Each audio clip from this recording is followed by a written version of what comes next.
Opening the promise.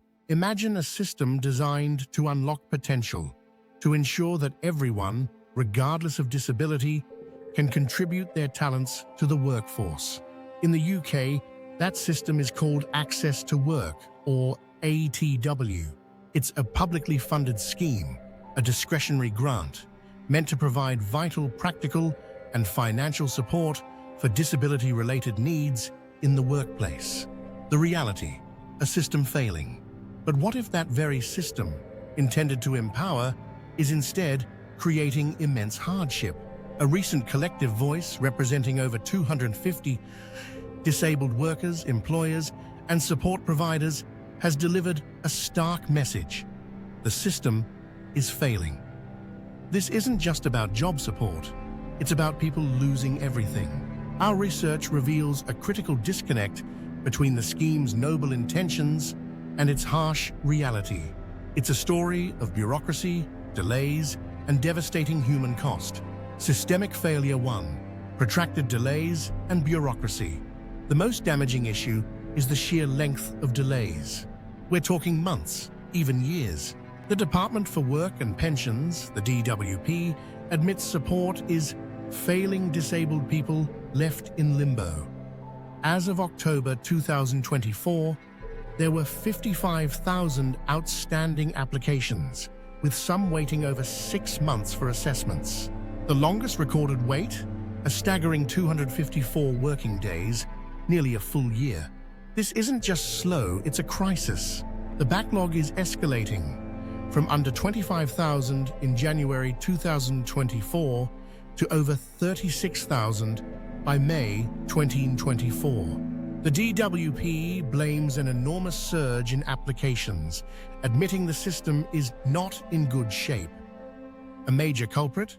Cumbersome, paper-based processes, invoices and timesheets for support workers like British Sign Language interpreters must be physical documents adhering to specific guidelines.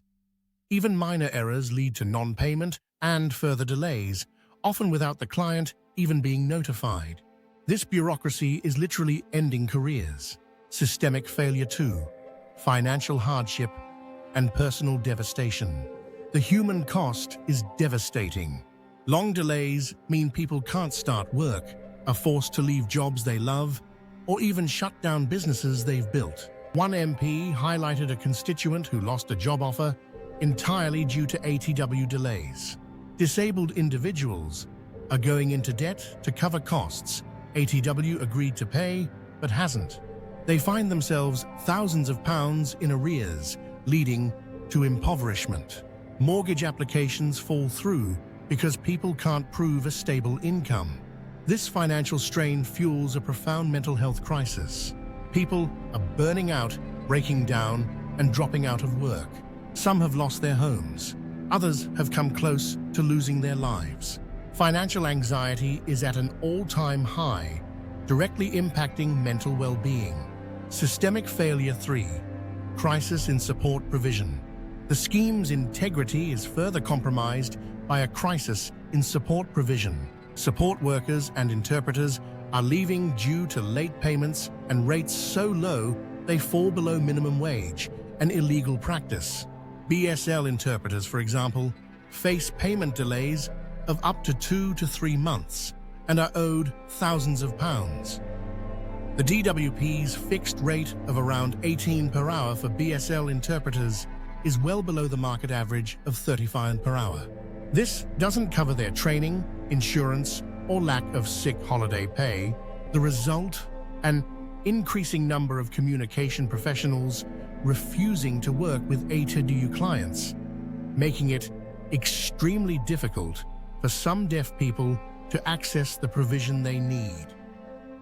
Systemic failure 4, employer challenges. Employers, crucial partners in this ecosystem, are also struggling. They lack certainty or consistency and often misunderstand their legal duties. Only 23% of employers report providing workplace adjustments for disabled employees. Many mistakenly believe ATW replaces their legal duty to make reasonable adjustments under the Equality Act 2010. ATW explicitly does not pay for these. This confusion, coupled with the expectation for employers to pay upfront and claim reimbursement, creates significant cash flow challenges, especially for smaller businesses. Broader economic and social costs. The failures of ATW have immense economic and social costs. The economy loses talent, money, productivity, and innovation. In 2022, only 21.3% of disabled people were employed, compared to 65.4% of non-disabled individuals. The disability employment gap was 28.5 percentage points in Q2 2024. The DWP itself estimates the cost of ill health and disability preventing employment at hundreds of billions of pounds annually, between £240 billion and £330 billion in 2022. This directly contradicts the government's stated aim of increasing disabled employment. Beyond economics, there's a profound erosion of trust and dignity. The system is described as stressful, inaccessible, and often hostile. The UN's latest review cited the ATW backlog as evidence that the UK is failing to take all appropriate measures to address grave and systemic violations of disabled people's rights. Trust between the government and disabled people is at an all-time low. When access to work works, life-changing potential. Despite these failures, when access to work does work, it is life-changing. It helps people thrive, contribute, and build careers. It's been described as a brilliant scheme for ensuring individuals with disabilities are included in the workplace. For many, ATW is key in showing me that a working life was still possible. It enables disabled people to work on an equal footing with non-disabled colleagues and is particularly effective in supporting self-employment. One individual, with a full-time support worker funded by ATW, founded a multi-award-winning creative arts company with an annual turnover approaching £1 million. This demonstrates the immense entrepreneurial and economic contributions possible when the system functions as intended. Pathways to reform, a vision for a functional system. The call for reform is clear and urgent. 1. Faster, fairer decisions. We need to drastically cut processing times. This means an urgent transition to a fully digital, user-friendly application and claim system with automated error checking and real-time updates. Adequate and sustained resources are crucial to meet demand and clear the backlog, aiming for a 28-day turnaround for new claims and 10 days for reimbursements. 2. Flexible, accessible, person-centered support. ATW must truly embody its personalized nature.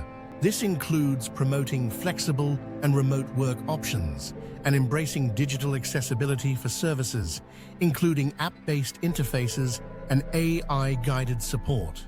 The system must be based on trust, not suspicion, allowing a right to try work without fear of losing benefits. 3. Urgent investment and sustainable funding.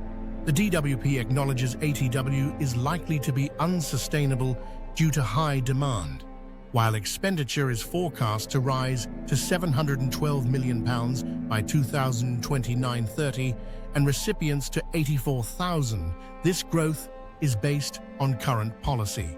Strategic, targeted investment is needed to address root causes like payment issues and digitization, not just increase the overall pot. 4. Co-designed reform. Led by disabled people. This is fundamental. Disabled people with lived experience must actively shape policy and operational changes, ensuring the system is truly person-centered. The government's Green Paper consultation provides an opportunity for this. 5. Addressing support worker and employer issues. We must implement fair, market rate payments for support workers and interpreters, ensuring timely reimbursement. For employers, a national campaign is needed to raise awareness of ATW and clarify the distinction between ATW and their legal duties for reasonable adjustments. Streamlining employer processes and encouraging proactive engagement are also vital. Conclusion: the path forward. The UK's Access to Work scheme is at a critical juncture.